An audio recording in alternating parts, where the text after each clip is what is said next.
ukiangalia kiundani zaidi, timu yao imeboreshwa, ipo vizuri, wamesajili vizuri, na Yanga napo wameboresha kikosi chao, wamesajili wachezaji wachache tu kwa kuboresha, lakini mechi ya leo kwa kweli itakuwa tamu na nzuri zaidi, kwa sababu kila timu ipo bora. Simba hapo vizuri, Yanga hapo vizuri, kwa hiyo tunatarajia kuona mchezo mzuri sana katika mechi ya leo, na kwa kutabiri kwa kweli hauwezi kutabiri nani mshindi, japokuwa kuliko hata mwaka jana, kwa sababu mwaka jana ilikuwa inaonyesha kabisa Simba kidogo ipo chini kuliko hata Yanga.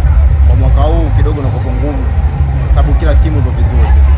Kikosi kilichochezeshwa siku ya wananchi unakionaje?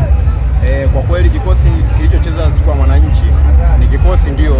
Kwa mechi kama ile uwezo kutabiri kwa mechi ya kwanza au kwa mechi moja, uwezo kumtathmini mchezaji kwamba huyu ni mzuri au mbaya kwa mechi moja.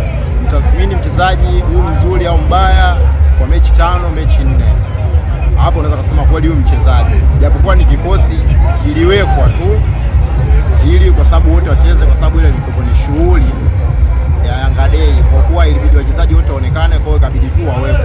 Lakini leo ndo tutakapojua kikosi kipi cha Yanga. Toka siku zile bado hatujajua kikosi cha Yanga, ila leo ndo tutajua kikosi kipi cha Yanga ambacho ni first 11 au kipi akianza. Unazungumzia vipi Simba na utabiri wao wa hali ya hewa kwamba mvua ikinyesha wanapata ushindi? Leo mvua haijanyesha, unaona ushindi utakuwepo kwa Simba ama kwa Yanga? Kweli swala la kunyesha mvua au kutokunyesha mvua sio sababu ya mtu kufungwa na sio sababu ya kushinda.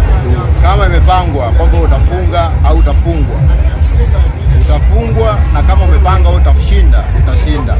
Sio kwa kuonekana kwamba wewe leo imenyesha mvua, kwa kuwa Simba ikinyeshaga mvua uwaga wanashinda. Jambo sio la kweli. Kama leo wamepangiwa kushinda watashinda, kama hawajapangiwa kufungwa watafungwa.